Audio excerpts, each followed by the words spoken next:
Hi guys, welcome back to physics wallah. അപ്പോൾ നിങ്ങൾ ഓണം എക്സാമിനുള്ള കാര്യപ്പെട്ട രീതിയിലുള്ള പ്രിപ്പറേഷൻസിലായിരിക്കും. അപ്പോൾ ഓണം എക്സാമിന് പ്രിപ്പയർ ചെയ്യുന്ന സമയത്ത് ഏറ്റവും കൂടുതൽ കുട്ടികൾ ബുദ്ധിമുട്ടുന്ന ഒരു കാര്യം എന്താണെന്ന് വെച്ചാൽ ഓണം എക്സാമിന്റെ ചാപ്റ്റർ വൈസ് വെയിറ്റേജ്.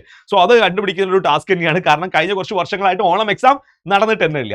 അപ്പോൾ ഒഫീഷ്യലി ഉള്ള ഒരു ഓണം എക്സാം നടന്നിട്ടില്ല. സ്കൂളുകൾ കണ്ടക്ട് ചെയ്യുന്ന എക്സാംസ് ഉണ്ട്, അല്ലാണ്ട് ഒഫീഷ്യലി നമ്മുടെ ക്രിസ്മസ് എക്സാമോ ബോർഡ് എക്സാമോ നടക്കുന്നത് പോലെ ഉള്ളൊരു ഓണം എക്സാം കഴിഞ്ഞ കുറച്ച് വർഷങ്ങളായിട്ട് നടന്നിട്ടില്ല. അപ്പോൾ അതിന്റെ വെയിറ്റേജ് എങ്ങനെയാണ്, ഓരോ ചാപ്റ്ററിന് ഏതൊക്കെ എത്ര മാർക്കിനെ ക്വസ്റ്റ്യൻ ചോദിക്കും എന്നുള്ളത് മനസ്സിലാക്കാൻ കുറച്ച് ബുദ്ധിമുട്ടുള്ള കാര്യമാണ്. അപ്പോൾ ഇത് മാത്തമാറ്റിക്സിൽ കഴിഞ്ഞ കുറച്ച് വർഷങ്ങളിൽ, അതായത് 2024, 2025 സ്കൂളുകൾ കണ്ടക്ട് ചെയ്ത് ഏറ്റവും കൂടുതൽ സ്കൂളുകൾ ഏതൊരു വെയിറ്റേജിന്റെ അടിസ്ഥാനത്തിലാണ് ഏറ്റവും കൂടുതൽ സ്കൂളുകൾ ക്വസ്റ്റ്യൻ പേപ്പർ ഇട്ടത്, അതിനെ ബേസ് ചെയ്തുള്ള ഒരു വീഡിയോ ആണ്. അപ്പോൾ 2024, 2025 സ്കൂളുകൾ എങ്ങനെയാണോ കണ്ടക്ട് ചെയ്ത് പല സ്കൂളുകൾ പല രീതിയിലായിരിക്കും ക്വസ്റ്റ്യൻ പേപ്പർ ഇട്ടത്, ബട്ട് അവരൊരു കോമൺ വെയിറ്റേജ് നിലനിർത്തിയിട്ടുണ്ടായിരുന്നു.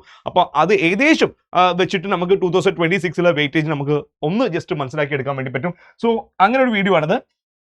സോ ഇവിടെ 2024 നോക്ക്, റിലേഷൻസ് ആൻഡ് ഫംഗ്ഷൻസിൽ 10 മാർക്കിന്റെ ക്വസ്റ്റൻ ചോദിച്ചത് 3 3 4 10 മാർക്കിന്റെ ക്വസ്റ്റൻ. അതേ സമയത്ത് 2025 16 മാർക്കിന്റെ ക്വസ്റ്റൻ ഉണ്ട്, 3 3 4 6. സോ ഒരു കാര്യപ്പെട്ട ചേഞ്ച് ഇവിടെ റിലേഷൻസ് ആൻഡ് ഫംഗ്ഷൻസിൽ നടന്നിട്ടുണ്ട്, 10 നിന്ന് 16. സോ ചില സ്കൂളുകൾ 10 ആണെങ്കിൽ അതിൽ നിന്ന് കുറച്ച് ചെറിയ ചെറിയ വ്യത്യാസങ്ങളൊക്കെ ഉണ്ട്. ബട്ട് മൊത്തത്തിൽ നിങ്ങൾ ഒന്ന് സ്ക്രീൻഷോട്ട് എടുത്ത് വെച്ചോ, നിങ്ങൾക്ക് വേണമെങ്കിൽ ഒന്ന് സ്ക്രീൻഷോട്ട് എടുത്ത് വെച്ചോ. മൊത്തത്തിൽ ഇത് അനലൈസ് ചെയ്ത് പറയുകയാണെങ്കിൽ നമുക്ക് ഇതേ ചേഞ്ച് നിങ്ങൾക്ക് എവിടെയും കാണാൻ പറ്റുമെന്ന് പറയാം, ബോർഡ് എക്സാമിനും കാണാൻ വേണ്ടി പറ്റും. സോ ബോർഡ് എക്സാമിനാണെങ്കിലും ഇതിൽ മൊത്തത്തിൽ എന്താ നടക്കുന്നതെന്ന് വെച്ചാൽ, നമുക്ക് മെട്രിക്സ് ഡിറ്റർമിനൻസ് പോലത്തെ ചാപ്റ്റർ 19 ഇവിടെ 17 വന്നു, 14 13 വന്ന് മെട്രിക്സ് ഡിറ്റർമിനൻസ് പോലത്തെ ചാപ്റ്ററിൽ ഈവൻ ബോർഡ് എക്സാം ആണെങ്കിലും ക്രിസ്മസ് എക്സാം ആണെങ്കിലും മീൻസ് അവിടെ നമുക്ക് ക്ലിയർ ആയിട്ട് അറിയാമല്ലോ വെയിറ്റേജ്, അവിടെ ഒരു റെക്കോർഡിക്കലി ഗവൺമെന്റ് നടത്തിയ ഒരു പേപ്പർ ഉണ്ടല്ലോ. സോ അവിടെയൊക്കെ ഈ ചാപ്റ്ററിൽ വെയിറ്റേജ് കമ്പാരിറ്റീവ്ലി കുറച്ച് കുറഞ്ഞിട്ടുണ്ട്. എന്നിട്ട് ആ വെയിറ്റേജും കൂടി എങ്ങോട്ട് പോയി എന്ന് വെച്ചാൽ കാൽക്കുലസിലേക്ക് പോയി, അതായത് ഡിഫറൻസിയേഷൻ, ഇന്റഗ്രേഷൻ പോലത്തെ ചാപ്റ്റേഴ്സിലേക്ക് പോയി. നമുക്ക് ഇവിടെ ഡിഫറൻസിയേഷൻ മാത്രമേ ഉള്ളൂ, ഓക്കെ, കാൽക്കുലസിന്റെ ഡിഫറൻസിയേഷൻ മാത്രമേ നമുക്കിപ്പോൾ ഓണം എക്സാമിനുള്ളൂ. ബട്ട് അങ്ങനത്തെ ചാപ്റ്റേഴ്സിന് കാൽക്കുലസിന് കുറച്ചും കൂടി വെയിറ്റേജ് കൂടിയതായിട്ട് കാണാൻ വേണ്ടി പറ്റും ലാസ്റ്റ് ഇയറിലെ ബോർഡ് എക്സാമിനും ക്രിസ്മസ് എക്സാമിനും 2024 to 2025 അങ്ങനെ വരുന്നതിനനുസരിച്ച് കാൽക്കുലസിന് ഇമ്പോർട്ടൻസ് കൂടുന്നുണ്ട്. സോ അത് വെച്ച് നമ്മൾ അനലൈസ് ചെയ്യുകയാണെങ്കിൽ ഇവിടെ ഇമ്പോർട്ടൻസ് കൂടാൻ സാധ്യതയുള്ളത് കാൽക്കുലസ് എന്തായാലും നമുക്ക് ഒരു ചാപ്റ്റർ ഉള്ളൂ.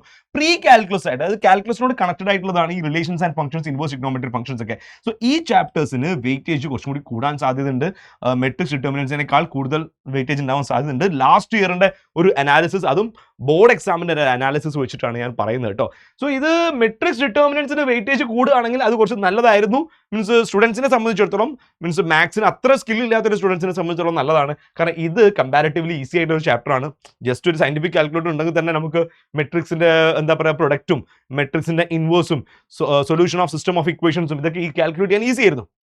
ബട്ട് അങ്ങനത്തെ മീൻസ് അതൊക്കെ എന്തായാലും ഞാനിപ്പോൾ പറഞ്ഞ സാധനങ്ങളൊക്കെ യൂണിക്കായിട്ട് എപ്പോഴും ചോദിക്കുന്ന സാധനങ്ങളാട്ടോ. അപ്പോൾ മെട്രിക്സിൽ ഡിറ്റർമിനൻസിന് ക്വസ്റ്റ്യൻ ചോദിക്കുന്നത് കുറച്ചിട്ടുണ്ട്. അത് ചെറിയൊരു പണിയാണ്, ഓക്കെ, ചെറിയൊരു പണിയാണ്. ലാസ്റ്റ് ഇയർ ബോർഡ് എക്സാമിന് വരെ അത് സംഭവിച്ചിട്ടുണ്ട്. അത് ചെറിയൊരു പണിയാണ് ഈ പ്രത്യേകിച്ച് ഈ കാൽക്കുലസ് പോലത്തെ ചാപ്റ്ററിലേക്ക് വെയിറ്റേജ് കൂടുതൽ വരുന്നത്. സോ ഡിഫറൻസിയേഷനിൽ നിങ്ങൾ കൂടുതൽ വെയിറ്റേജ് പ്രതീക്ഷിക്കാം, കൂടുതൽ ക്വസ്റ്റ്യൻസിൻ്റെ പ്രതീക്ഷിക്കാം. ഇപ്പോൾ 20 മാർക്കിൻ്റെതാണ് 2025 കാണുന്നത്. ബട്ട് 20 മാർക്കല്ല, നിങ്ങളൊരു 24, 25 ആ വെയിറ്റേജ് വരെ ഉണ്ടാവാൻ സാധ്യതയുണ്ട്.